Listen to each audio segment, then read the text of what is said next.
بسم اللہ الرحمن الرحیم رب اشرح لی صدری ویسر لی امری واحلل عقدۃ من لسانی یفقہوا قولی۔ ہمارے ہاں یعنی مسلمانوں کے ہاں تراویح ایک کنٹروورشل میٹر ہے، یعنی یہ ایک اختلافی مسئلہ ہے۔ قرآن و احادیث کی روشنی میں اس مسئلے کو کوچتے ہیں کہ اس کا اصل پس منظر کیا ہے۔ سب سے پہلے بات تو یہ ہے کہ قرآن میں اور صحیح احادیث میں لفظ تراویح کہیں بھی موجود نہیں ہے۔ اس عبادت کو جو نام اسلام میں دیا گیا ہے اس کو قیام اللیل کہا گیا ہے۔ حضور صلی اللہ علیہ وسلم نے ساری زندگی میں جماعت کے ساتھ یہ عبادت صرف 3 دن پڑھی ہے۔ کتنی رکعت یہ عبادت پڑھی ہے اس پر کوئی صحیح حدیث موجود نہیں ہے اور نہ ہی کوئی دکھا سکتا ہے، بلکہ بخاری کی حدیث میں اما عائشہ سے روایت ہے کہ حضور صلی اللہ علیہ وسلم کا رمضان یا غیر رمضان میں 11 رکعت نماز پڑھنا معمول تھا، جس میں 8 رکعت جسے ہم تراویح کہتے ہیں یہ ہوتے تھے اور 3 وتر، تو یہ کل ملا کر 11 رکعت بنتے ہیں، اور حضور صلی اللہ علیہ وسلم اس کو رات کے آخری حصے میں پڑھتے تھے۔ اب آتے ہیں حضور کی 3 دن کے قیام اللیل کی طرف، یعنی تراویح کی طرف۔ حضرت زید بن ثابت رضی اللہ تعالیٰ عنہ فرماتے ہیں کہ مسجد نبوی میں لوگ جمع ہوئے اور حضور نے 2 یا 3 راتیں ہمیں قیام اللیل یعنی ہماری زبان میں تراویح کروایا۔ کتنے رکعتیں اس کا کوئی ذکر نہیں اس حدیث میں۔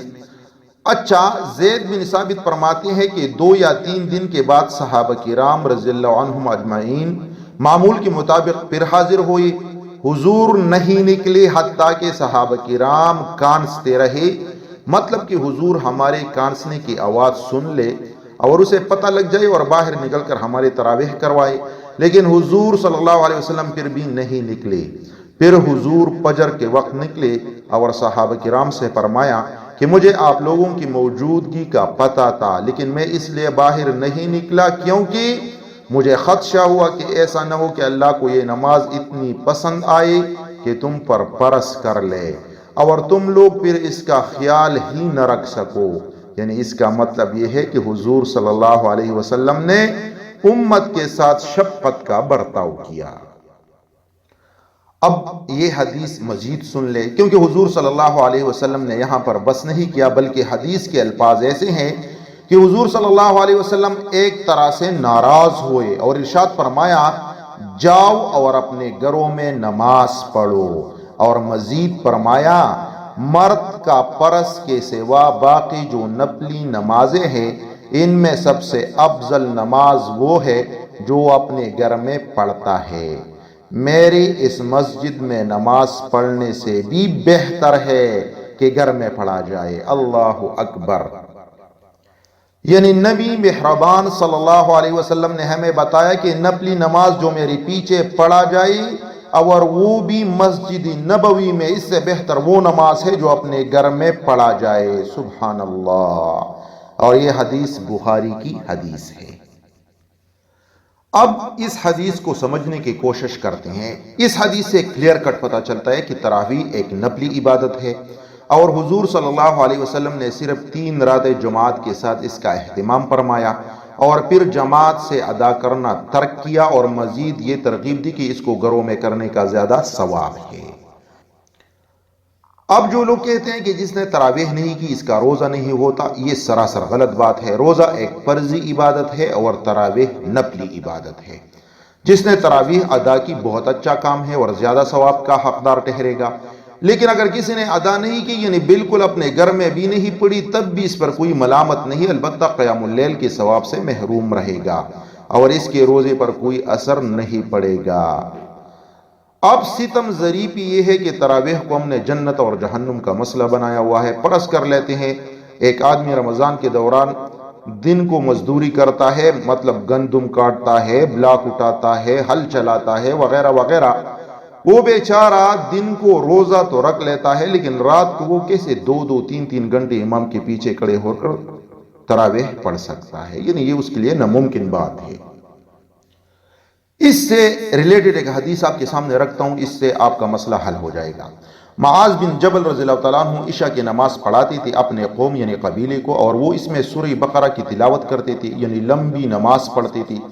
ایک دن ایک دیہاتی اس کے پیچھے کھڑے تھے، تو جب معاذ بن جبل نے نماز زیادہ لمبی کر دی تو وہ سلام پھیر کر آرام سے بیٹھ گئی۔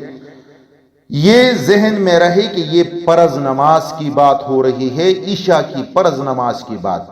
جب معاذ بن جبل رضی اللہ عنہ نے نماز ختم کی تو اس سے پوچھا کیا وجہ ہے، نماز کیوں نہیں پڑھ رہے ہو؟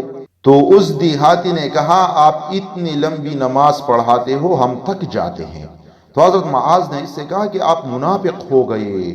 وہ دیہاتی سیدھا آ کر حضور صلی اللہ علیہ وسلم کی خدمت میں حاضر ہوا اور حضرت معاذ کی شکایت لگا دی کہ ایک تو یہ صاحب نماز لمبی پڑھتے ہیں اور جب ہم آبجیکشن کرتے ہیں تو منافق کا فتویٰ بھی ساتھ میں لگا دیتے ہیں۔ پھر کیا تھا؟ حضور صلی اللہ علیہ وسلم نے حضرت معاذ رضی اللہ تعالیٰ عنہ کو بلایا اور بہت سخت غصہ ہوئے اور فرمایا اے معاذ، تم لوگوں کو فتنے میں ڈال رہے ہو، اتنی لمبی نماز کیوں پڑھا رہے ہو جسے لوگ بیچ میں ہی توڑ کر بھاگ رہے ہیں؟ اور اس طرح حضور صلی اللہ علیہ وسلم نے ساتھ میں یہ بھی بتایا کہ عشاء کی نماز میں سبح اسم ربک الاعلی والسماء والطارق والشمس وضحاها ایسی صورتیں پڑھا کرو، مطلب سورہ بقرہ پڑھا کرو لیکن اتنے مقدار میں پڑھا کرو۔ پھر حضور مہربان صلی اللہ علیہ وسلم نے مزید فرمایا کہ جب تم میں سے کوئی امام ہو فَلْيُخَفِّفْ، اسے چاہیے کہ نماز ہلکی پڑھائے، فَإِنَّ فِيهِمُ الضَّعِيفَ وَالسَّقِيمَ، کیونکہ اس میں بوڑھے، کمزور اور بیمار بھی ہوتے ہیں۔ آپ یہ بات نوٹ کر لیں کہ یہاں فرض نماز کی بات ہو رہی ہے اور معاذ بن جبل رضی اللہ تعالیٰ عنہ ایک جلیل القدر صحابی ہے اور اس کے قرأت میں کتنا اثر اور رعب تھا، لیکن پھر بھی دوسرا جو صحابی ہے اس کے پیچھے نماز نہیں پڑھ رہا۔ وجہ یہ ہے کہ وہ لمبی قرأت کرتا تھا اور پھر حضور صلی اللہ علیہ وسلم کا اس کو غصہ ہونا کہ لوگوں کو فتنے میں مت ڈالو، اور یہاں امت تراویح کے پیچھے پڑی ہے جو کہ نفل عبادت ہے اور اس پر جھگڑے کرتے رہتے ہیں۔ اب آتے ہیں حضرت ابو ہریرہ رضی اللہ تعالیٰ عنہ کی طرف۔ وہ فرماتے ہیں کہ حضور نے اپنی ساری زندگی قیام رمضان یعنی تراویح کی ترغیب کی، یعنی لوگوں کو دلاتے رہے ترغیب کہ جو شخص ایمان اور احتساب کے ساتھ اللہ کی خوشنودی کی خاطر قیام رمضان کرے گا اللہ اس کی پچھلی ساری خطائیں معاف کر دے گا۔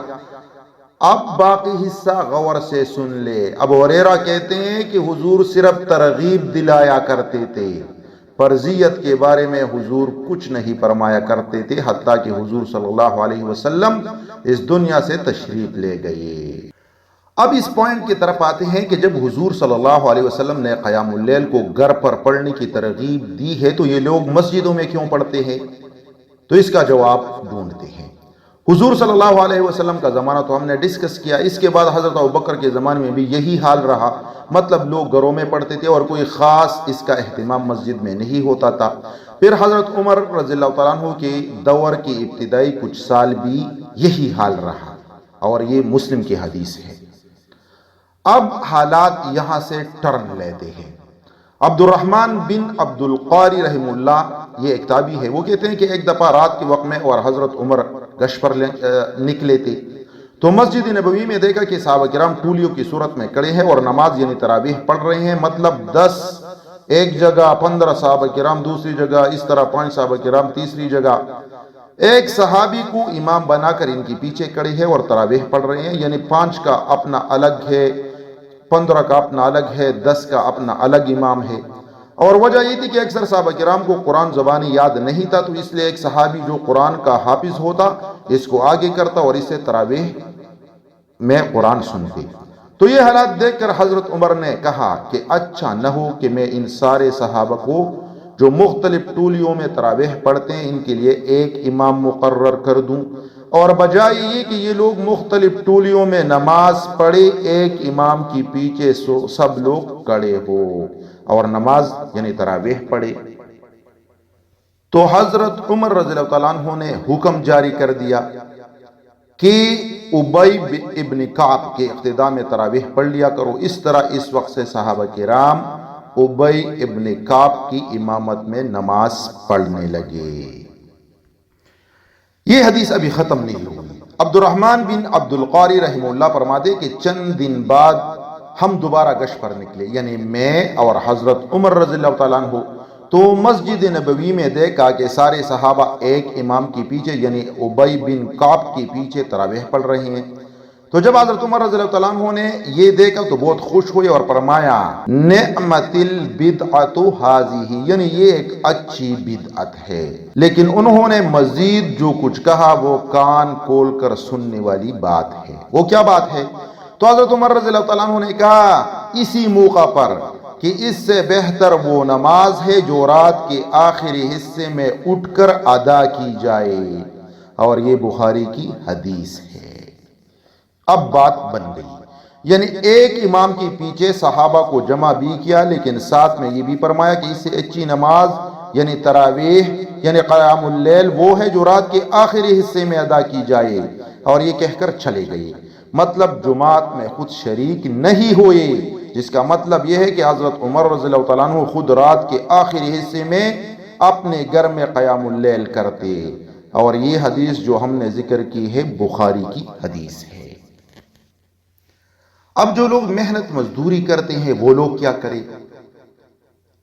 اب اس پوائنٹ کی طرف ہم آتے ہیں کہ جو لوگ اللہ کی رضا کے لیے اور اس کی خوشنودی کے لیے تراویح چاہے جتنی بھی رکعت ہو پڑھ لیتے ہیں، وہ تو بہت اچھا کام کرتے ہیں اور بہت زیادہ ثواب کماتے ہیں اور خوش نصیب لوگ ہیں۔ لیکن جو لوگ محنت مزدوری کرتے ہیں سارا دن اور پھر تراویح نہ تو امام کے ساتھ پڑھ سکتے ہیں اور نہ ہی اکیلے گھر میں، لیکن وہ یہ بھی چاہتے ہیں کہ ہماری رات ساری عبادت میں گزرے، تو ان کے لیے مسلم کی یہ حدیث ذکر کرتے ہیں۔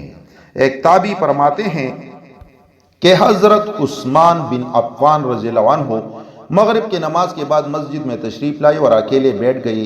میں بھی ان کے پاس بیٹھ گیا۔ وہ کہنے لگی بھتیجے میں نے رسول اللہ صلی اللہ علیہ وسلم کو فرماتے ہوئی سنا، جس نے عشاء کی نماز باجماعت ادا کی تو گویا اس نے آدھی رات کا قیام کیا، اور جس نے صبح کی نماز بھی جماعت کے ساتھ پڑھی تو گویا اس نے ساری رات نماز پڑھی، یعنی اس کا قیام اللیل ہو گیا۔ اور یہ حدیث مسلم کی حدیث ہے۔ تو جو لوگ بوجہ کسی مجبوری وغیرہ کی نہیں پڑھ سکتے تراویح، وہ اس بات کو یقینی بنائے کہ رمضان میں عشاء کی نماز کو اور فجر کی نماز کو جماعت کے ساتھ پڑھے تو ان کو بھی اس حدیث کے رو سے ساری رات عبادت کا ثواب ملے گا۔ خلاصہ کلام یہ ہے، اگر کوئی 8 رکعت تراویح پڑھتا ہے، 20 پڑھتا ہے، 30 پڑھتا ہے، 40 پڑھتا ہے، 100 پڑھتا ہے، 1000 پڑھتا ہے، بہت ہی اچھی بات ہے اور پڑھ لینی چاہیے، لیکن خدا را اپنی عبادت دوسروں پر نہ ٹھونسا کرے۔ آپ پڑھتے ہو تو ثواب ملے گا، اگر نہیں پڑھتے تو کوئی گناہ نہیں، اور اس عبادت کو اکیلے رات کے آخری حصے میں اپنے گھر پڑھنا زیادہ بہتر ہے، جس طرح حضرت عمر رضی اللہ تعالیٰ عنہ کی حدیث سے ہمیں معلوم ہوا۔ گھر میں پڑھنے میں ایک حکمت یہ ہے کہ بندہ یکسوئی کے ساتھ اور ریا سے بالکل صاف عبادت کر سکتا ہے، کیونکہ ہم تو زیادہ عبادت ریا کے لیے بھی کرتے ہیں، ایک دوسرے کو کہتے رہتے ہیں پہلا آدمی مسجد میں نہیں تھا، تراویح نہیں پڑھتا ہو، دوسرا جواب میں کہتے ہیں ایسے روزے کا کیا فائدہ جو تراویح نہ پڑھتا ہو۔ تو گزارش یہ ہے کہ تراویح نفل عبادت ہے اور روزہ فرض۔ اگر کوئی کسی وجہ سے نہیں پڑھتا تو فتوے دینا بند کر دے اور تراویح کے بغیر روزہ ہو جاتا ہے۔ اور اگر کوئی ریا کے لیے مسجد میں حاضری دیتا ہے اور امام قرات لمبی کر کے پیچھے یہ باتیں کرتا رہتا ہے تو اس سے بہتر یہی ہے کہ گھر آرام سے بیٹھے اور اپنے کیے ہوئی نیکیوں کو برباد نہ کرے۔ جزاکم اللہ خیر۔